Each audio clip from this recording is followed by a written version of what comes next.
Welcome, everybody, to another edition of Keep the Line Moving, the podcast designed to talk about leadership, life, and inspiration. I am your host, Chris Gargano, and for episode 35, we have an important form of leadership to discuss this week, and that is parenting. Our guest is Jerry Goff.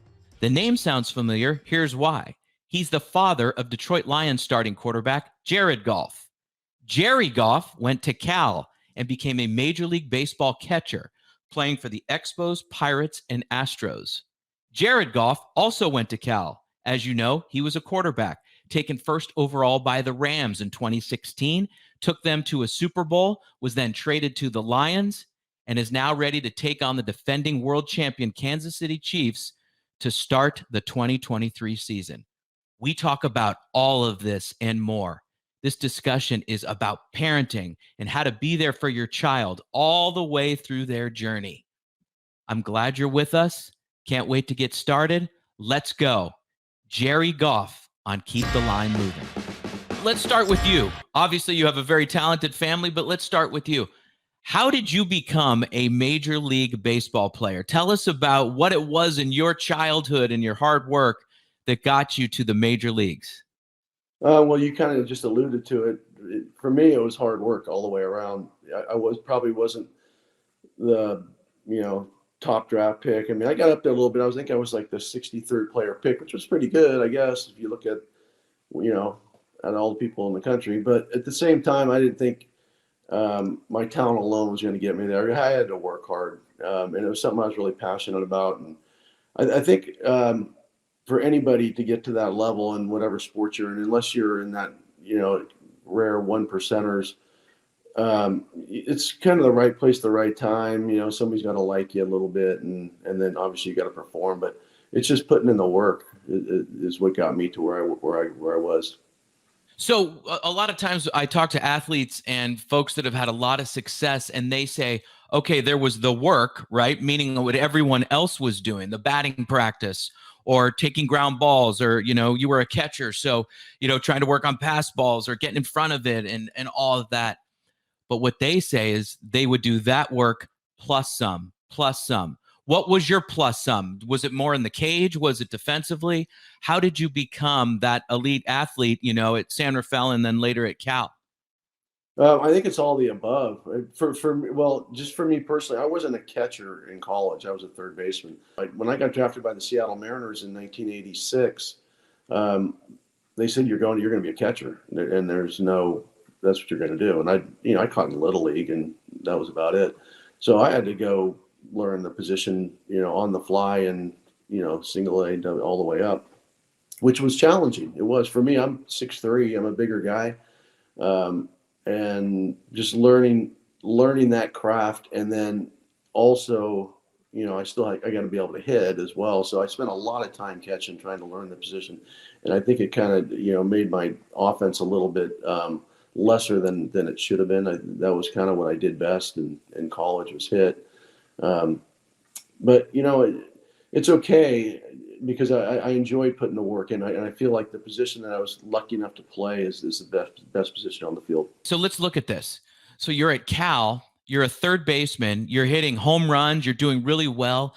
What was it like being a student athlete at Cal, playing baseball at that time in the 80s? They're challenging, for sure, would be a good word, simply because being a student athlete, you're still responsible for your academics, and it's hard.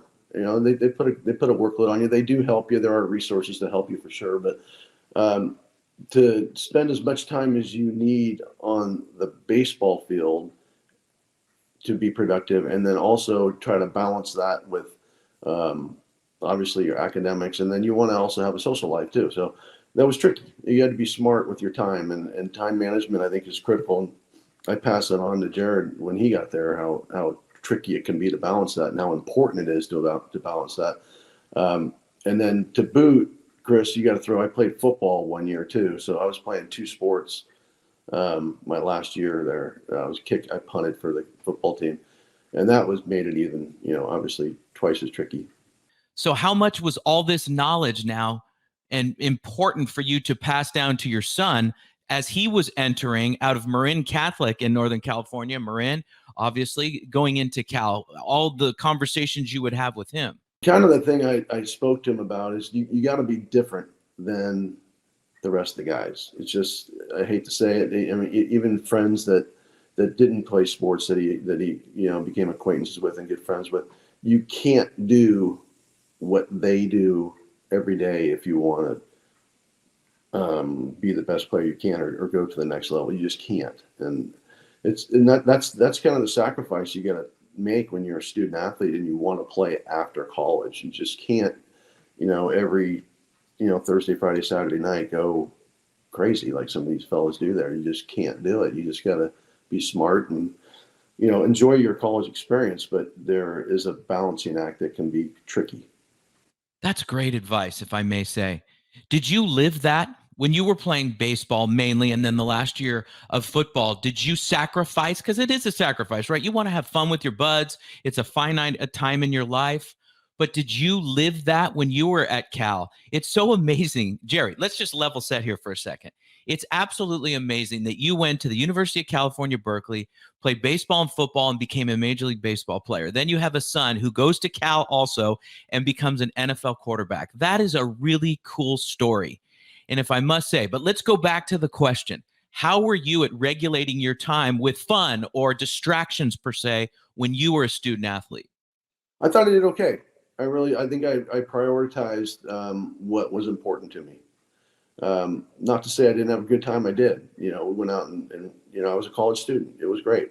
But I knew when it was time to throttle back and get your sleep and do the right things. And yeah, I missed a lot of things. I had guys, knock on my door, let's go. And I'm like, no, we got UCLA tomorrow. I got to go to sleep, whatever it may be. And you have to. You can't burn it at both ends and try to be productive at that level. So Jerry, where did you learn that? So let's back up even more. So you're born in San Rafael, you grow up and go to San Rafael High School. Tell me about where you learned your work ethic. We're learning now where Jared got his. It's from you. Where did you get yours? I think the structure is probably from my dad. He was a Marin County sheriff. So I'd see him in uniform. I'd see him go to work. Pretty no nonsense guy. Get your chores done. There's many times where I wake up on a Saturday morning. I want to go, as a kid, go out and goof around with your friends, and it's like, no, where are you going? We got chores to do here. So I think that structure definitely played a part in how I learned to what's important and what you need to get done before you go have some fun. So when Jared was growing up and you're having your family in Novato, California, let's be in full transparency. You are right now where I, down the street from where I grew up. You and I know a lot of the same people. We had the same dentist, which we've had some chuckles about. So, and who's great, Cal Berkeley, by the way, he's retired. Let's look at this. So as Jared is growing up, and I've obviously know a lot about him in doing research, but just being a fan, for goodness sakes, and we're from the same place. But as he's growing up, how much was it telling him things or showing him things? And I'm sure, as we all are fathers, it's a combination of both. But where did you index higher? Were you more verbal, or did you say, here's how we do this and I'm going to show you? Both, particularly in baseball. I think I'm a visual person. So when we were doing baseball was something I thought that he had a chance to, as a little guy, do some good things. And as time went on, then obviously football became, a little bit easier, not easier, but he did some things that were a little bit different, than most by throwing the football. But yeah, I verbalized a lot, and probably some of it not that great, to be honest with you. I think raising a kid and coaching a kid, being a parent and being a coach is a fine line. And I think you got to be smart with some of the things that come out of your mouth, particularly, in the heat of battle type thing. And some of the things, we talked about, I probably said some things I shouldn't have said, in terms of being kind of hard on them, particularly in baseball. But yeah, also the hands-on, being able to show him some stuff, how to swing a bat, how to throw a ball, that type of stuff I was obviously competent at. So I was able to do that. The football side, wasn't so much hands-on in terms of mechanics and whatnot. But yeah, baseball, a lot of visual stuff, and a lot of stuff that I wish maybe I shouldn't have said in the moment, but it's all good. It's a learning thing for a parent too, to be able to coach your kid and be a dad is great because you get to spend all that, you got hours of extra time you get to spend with your kids, which is wonderful. I love it. But I think you got to be smart on how you handle the ups and downs of their success. No, that's fair. And that's fair that you reflect on it so honestly. And it's also fair, though, that you're coming from a different perspective. I'm coaching my son, but I didn't play Major League Baseball. The guy down the street's coaching his son or daughter. They didn't play, in the NFL. So you have a different vantage point, a different perspective. You made it to the highest level. Do you think that influenced how you parented Jared on the baseball field specifically, as you're saying? Absolutely. There's no doubt about it. And I wish, I don't know why, but I don't know if it's for me, if I expected him to be what I was, like, to be at that level at such a young age. Maybe I expected too much, or did I see the talent that he had and then it wasn't coming out as quickly as I thought it should? It's somewhere in between there is probably, sometimes when you see a kid who can really do something, he's got a chance, and then they have days that it doesn't happen. And and it does. Baseball's hard. Baseball is super hard. You fail, 70% of the time and you're really good. You hit 300, right? So I think, all that, I just maybe expected a little bit too much at a young age, where should have maybe stepped back and been a little bit, more, it's okay, and I learned that, and we had a conversation off air about this coaching alliance thing that I had to go to. And I didn't think, I'm like, why do I need to go to this? I feel like I can coach. But it was more so, which I didn't know, about how to actually deal with and coach kids, not just mechanically, but how to, the ups and downs of, if they have a bad day or a good day. And that was the greatest thing I ever went to. I learned just this lesson. It's so simple in the car, when you get your kid out of the little league game and maybe they went 0 for 4 and maybe made an error.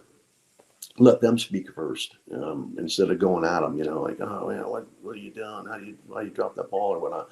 Just let them talk if they want to talk, and then just work your way into it. I thought I was the exact opposite. I was more reactionary, which was terrible.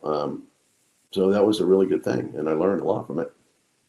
That's awesome advice for people. And you said something a couple minutes ago that I want to go back to, which was he was different. Your son was different when it came to football.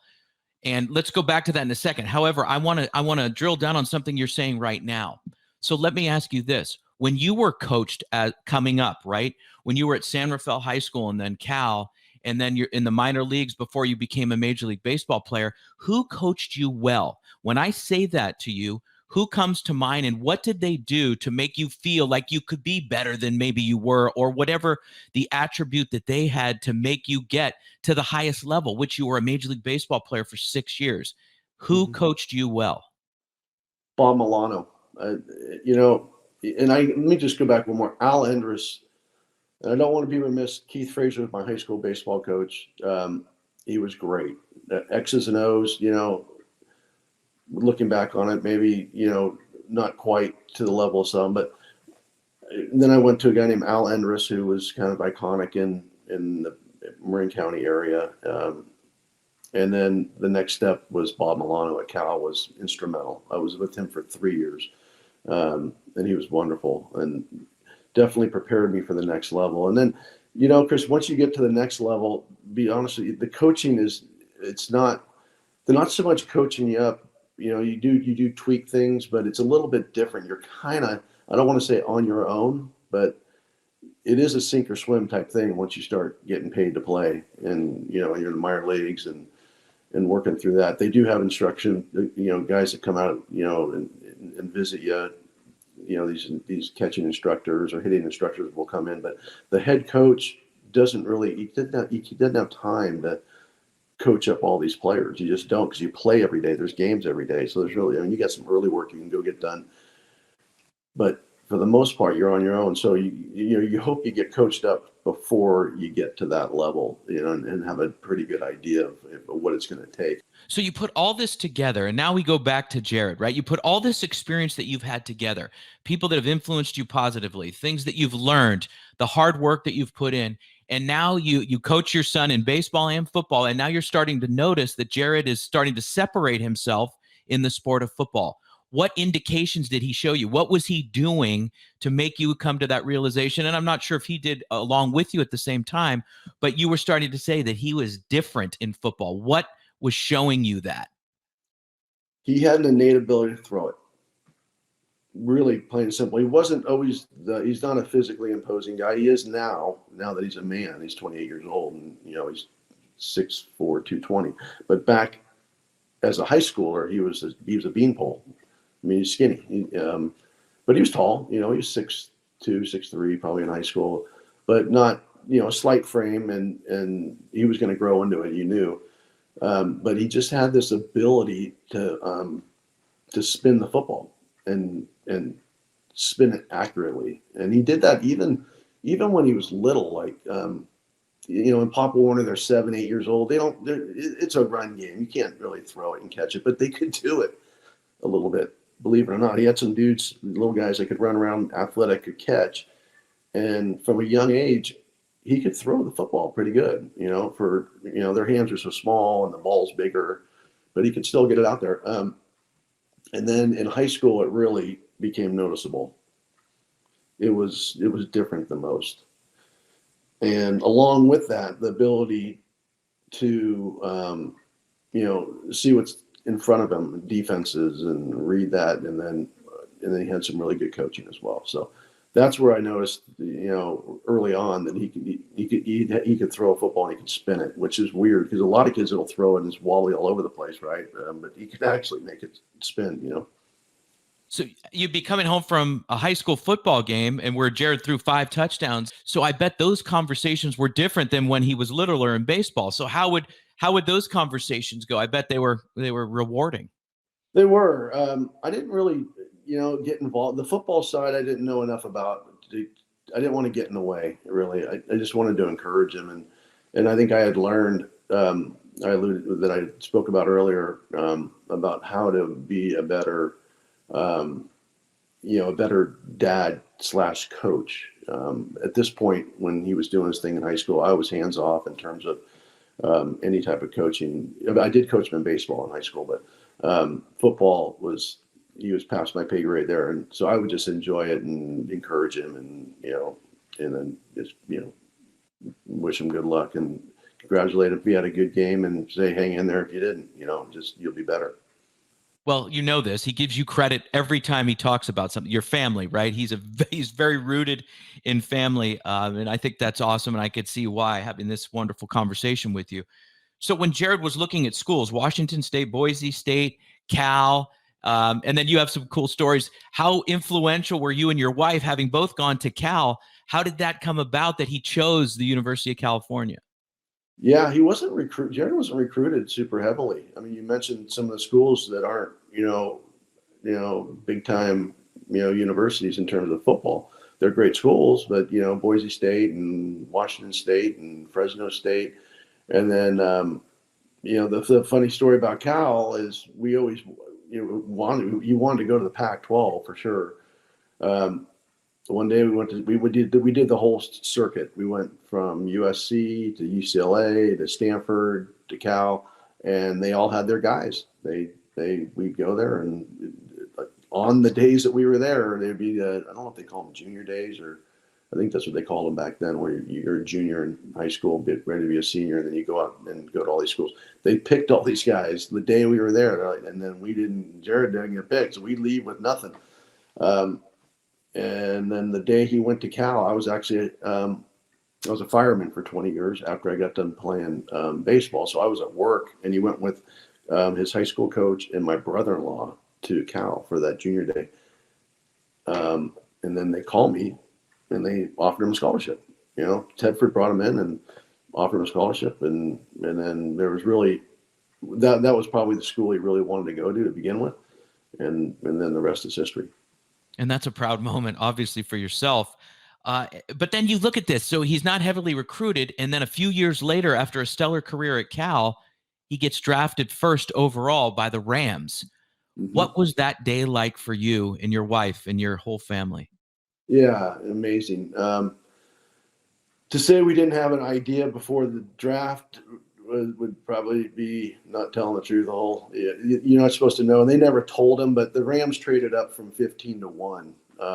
They were, and they had some communications with Jared. They never told him he was going to be the guy, but there was a guy named Carson Wentz that was in the mix between him and Carson for the first couple picks, and we had a pretty good idea that he was going to land there. But at the same time, Chris, when you're out there and you're backstage at the draft and you've been watching it for years, and the whole green room and all the players are there, Ezekiel Elliott, all of them, Boza, they had a really good draft class. And then when his name's called, it's pretty special. I can only imagine. It goes to a Super Bowl, right, with the Rams, and it didn't work out the way he wanted it to. And then now your son finds himself at the Detroit Lions, and they are the talk of the NFL. Respectfully to the New York Jets and Aaron Rodgers, there's a couple of narratives here, and the defending world champion Kansas City Chiefs, but there's so many wonderful narratives here, of which your son is part of. They finish a game over 500 last year. They almost make the playoffs, but there is a buzz with Dan Campbell, and your son and the whole franchise is just moving in a way that is eye-opening. What are your thoughts going into the 2023 season for your son and the Lions? Yeah, gosh, we're fired up, man. We were able to. This is our third year there now, his third year, and then I say ours because we go to all the games out there, so it's fun. Yeah, man, when he got traded, that was tricky. It was a little bit of a blindside deal, to be honest with you. I don't think he saw it coming. And then just the moments after that, it was tough, man. It was tough. It was challenging at first, but again, as we talked earlier, I have a little bit of history with that. I got traded, and I got switched from team to team, not to his level, obviously. That trade with Stafford was pretty, nationwide. People knew my stuff wasn't obviously like that. It was smaller, but at the same time, it was still, you're getting moved from team to team, and then one team doesn't want you anymore and another team does, and then you go from a place that you're comfortable in California to the Midwest where you've never been. So our conversations were, you're going there for a reason, and it's going to be great. I'm telling you, I told him I lived in the Midwest. I said, you're going to love it there. The people are great, and you're going to a culture out there where you guys get this thing going in the right direction, and you start winning some ball games out there. It's going to be like you've never seen before, and that's where they're at right now. They still need to obviously make it happen, but they've got the pieces in place to do some real special stuff. And Dan Campbell, the head coach, is an amazing guy. He's kind of what you see is what you get from him, and I think they're all in a good place. Jared completely fell in love with the Midwest. Him and his fiancee Kristen, they love it out there, and he wants to be there for as long as they'll have him. You brought up something interesting. You went from the Expos, Pirates, and the Astros. You were drafted by Seattle, and you have experienced being traded. And respectfully, it doesn't matter if you're in the Major League Baseball in the 80s and 90s or in the NFL in the 2020s, which means this: it's still human beings having to adjust to a new culture, meaning the new franchise, relocating Los Angeles to Detroit, right? And you had to do all of that as well. How much did your experience being traded as a Major League Baseball player help in those conversations with your son? I think a lot, honestly, I do. I was married at the time too, so my wife was so solid. She helped. I had kids. It was a completely different dynamic. But the fact of just getting up and uprooting and having to go find another place to live, and it was helpful. I think to him, I would think it would be. It's never easy at first, and you always think of maybe the worst thing that could happen, but. I think you can make it a great thing, regardless. It's a mindset that you have to have, and you have to go in there thinking you're going to make this thing work. For Jared, the dynamics of the number one pick in the Super Bowl and the Rams, and obviously it was much more front page news. But to your point, yes, just having to uproot and get a little uncomfortable is something that it's tricky. It's not for everybody. It's not. And it's not for everybody when you're going to Detroit that hasn't won in a long time. And then you're going from a franchise that you just played in the Super Bowl.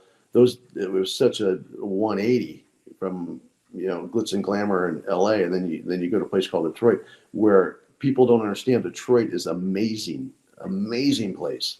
It gets, I don't think it gets enough credit, honestly. Beautiful. And I'm sure, I don't know if you've been there, Chris, but just for the listener, it's a beautiful place, man. And I just think that it's going to be epic. I think they're going to do some things that are going to make that city proud. Awesome. And look at this, Jerry. Look at it in totality. We try to evaluate things before they're over, meaning people pass judgment on situations, careers, and we're always quick.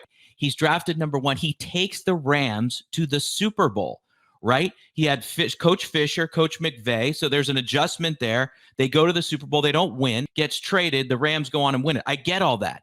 But look what he's doing now. He's multiple Pro Bowler, right? He's in his 3rd year with Detroit. Like I said, like you agreed, and it's reality. They're one of the key narratives of the NFL.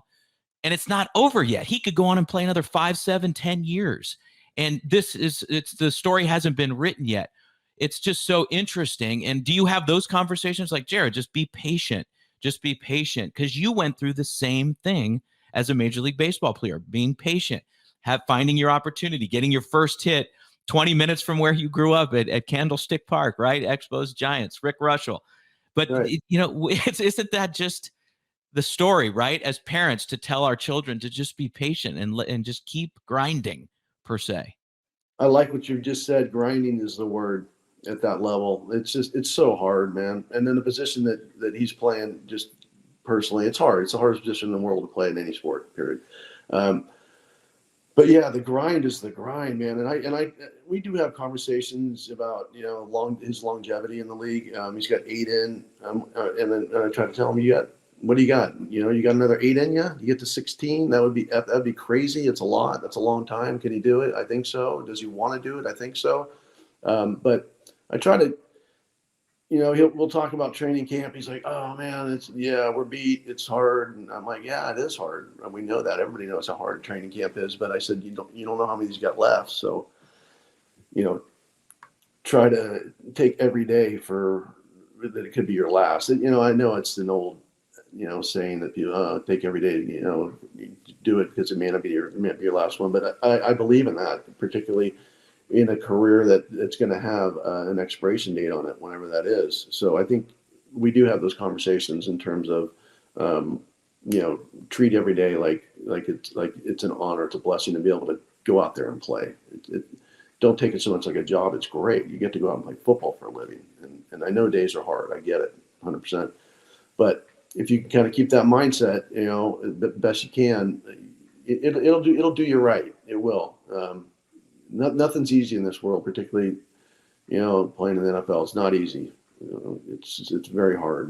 And if you try to keep it somewhat light, where, hey, it's a job and I'm going to try to have fun with it, I think you'll be more productive than you would if you treat it more like it's hard, it's work. And so just having a positive outlook, on a daily basis is kind of our emphasis. So you are going out to Kansas City for the opener? Of course. Never been there. All right. I've got some rapid fire questions and then we'll wrap this up. Okay. Okay. They're called all-star moments. All right. So I'm going to ask you a few of them here. Just rapid fire. Whatever comes to your mind, just answer. You ready? Yep. Here we go. 1, how do you deal with adversity? Rapid fire. Hard work. 2, how do you give yourself fuel? Boy, Chris, you're getting me right now. Fuel. Just simple competitiveness. Love it. 3, what does never give up mean to you? Being proud. Don't ever give up. Just be proud of what you do. 4, what is the value of collaboration? Oh my God. Well, I think that's the most important thing out of anything. You got to have the camaraderie and being a great teammate is the most important thing you can have. Last one. Describe yourself as a leader in one sentence. Passionate. Yes. I love that. Listen to me, Jerry, this has been fantastic. This has been a fantastic conversation. And I think you could see why Jared always credits his family for his success. And now I see why. And I think this has been just wonderful. And I thank you. Yeah, Chris, I appreciate that. What a interesting way we connected through a mutual friend. I just happened to be passing by and seeing him, and I'm thankful for that. I enjoyed this time with you, buddy. Yeah, me too. I wish you all the best, and I wish your family the best. Have a great season, and I will talk to you soon. I hope so. All right, pal. Yes. And we thank Jerry very much for being on the show. My number one takeaway is this: the grind. That word came up. To deal with adversity, to deal with, in his situation, the next at bat, or whatever the case may be in his major league career. And now Jared in football, the next play, the next series, the next practice, the next day. Embracing that grind gets us through challenging times. And of course, the support from the family. Jared gives credit to his family in many interviews that he gives for his success. For our podcast producer, Paul Salazar, I am Chris Gargano. We thank Jerry Goff very much for being on the show. We will see you next week on Keep the Line Moving. We thank you for listening to Keep the Line Moving. We would love it if you subscribed or left a review. For more podcast episodes, check out our YouTube page. If you'd like to work with the Gargano Leadership Group, check out our website. This has been a GLG production, copyright 2023. For our podcast producer, Paul Salazar, and our marketing coordinator, Savin Narwal. Have a great week, everyone.